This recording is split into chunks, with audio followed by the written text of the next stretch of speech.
I'll now recognize myself for an opening statement. Today we are joined by the Attorney General of the United States over a matter that this committee has invested more than a year in research.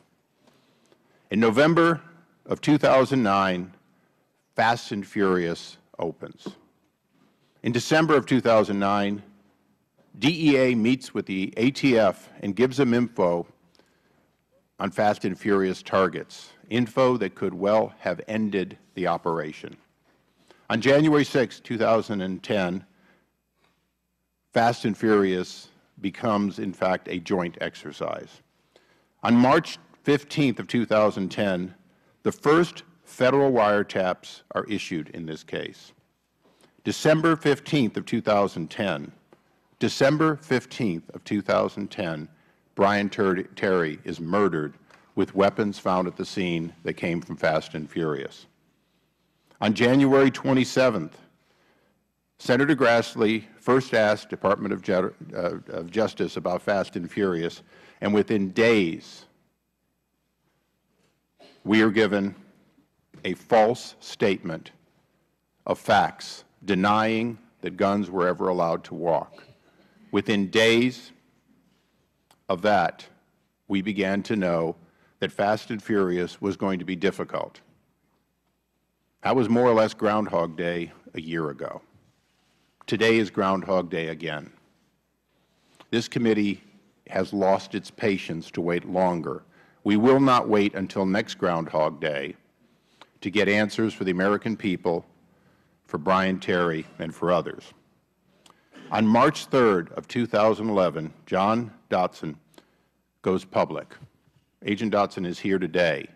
He, too, deserves to have this nightmare of uncertainty, of having a temporary assignment, of not being allowed to do the job for which he has dedicated his career, put behind him. On October 11th, after months and months and months of this committee trying to get further voluntary cooperation, we issued subpoenas for documents. To date, we have been told two things. First of all, they're difficult and time-consuming to give us, and yet 10 times as many documents were provided to the Inspector General. More than 3 times as many people have been able to be interviewed by the by the IG, the Inspector General. Sorry, Mr. Attorney General, by your Inspector General. During that period of time, whistleblowers have consistently brought us additional information. That information allows us to glean more than most of the documents we've received through discovery. The minority can say what they want and issue the opinions they want, the memos they want. They have been absent from this, and I'm disappointed for that. This is a legitimate requirement of this committee to get to the bottom of it and to get genuine change so this cannot happen again. And I repeat, the genuine change, the safeguards, the protections that were not there apparently before, so this cannot happen again. Mr. Attorney General, as we go through questioning, my question will be, when is the primary investigative committee of Congress, of the U.S. House, going to be allowed to have the same access that your own essentially self-appointed Inspector General has? The IG, if you will, the 12,000 people of the Inspector General's office throughout the government are important, and we expect them to be respected, and we expect them to receive information. But the 70 men and women that work for the majority and the 30 or so that work for the minority are a very small fraction of that. We ask very little of government by comparison to what the internal controls historically and always will ask for. Our budget is less than 1/20th of what the Inspector General's office is. We're not an agency that can ask for vast amounts of documents. We have asked you for documents, and if you look at the totality of government, we've asked for very little compared to the IG's offices. We believe, and I think the ranking member will join me in this, that we deserve those answers in at least as timely a fashion as your own IG gets. It is our opinion that we haven't gotten that the need for over-managing and redacting and careful looking by teams of lawyers have gotten in the way of the legitimate speed with which we should get that. We're going to ask you many things today. Hopefully you came prepared to know a great deal about Fast and Furious. The important things that I'm going to ask today are, what can you do to bring this to a close? What can you do before the IG completes her investigation to allow the American people to see change that tells them this is no longer going on and it won't go on in the future?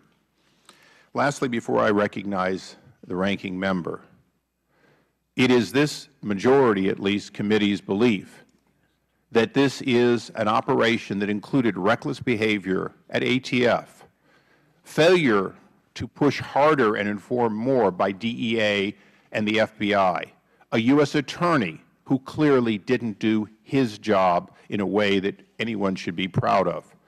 We now have a Justice Department official who has taken the fifth. We've moved up a ways, and all of those people should be ashamed that Brian Terry is dead because they didn't do as good a job as they should. Kenneth Melson has said that publicly and privately, that he bears a great deal of that blame.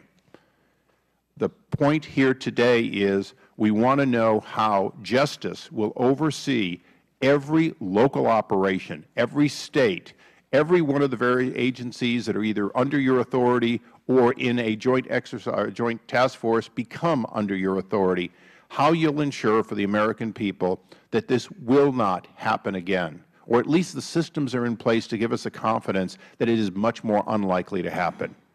Those are the items that I come here today, asked you to come here today, and I appreciate your being here voluntarily to answer. It's the committee's responsibility to ask. I hope we will get the answers and the commitments today that we asked for. I recognize the ranking member for his opening statement.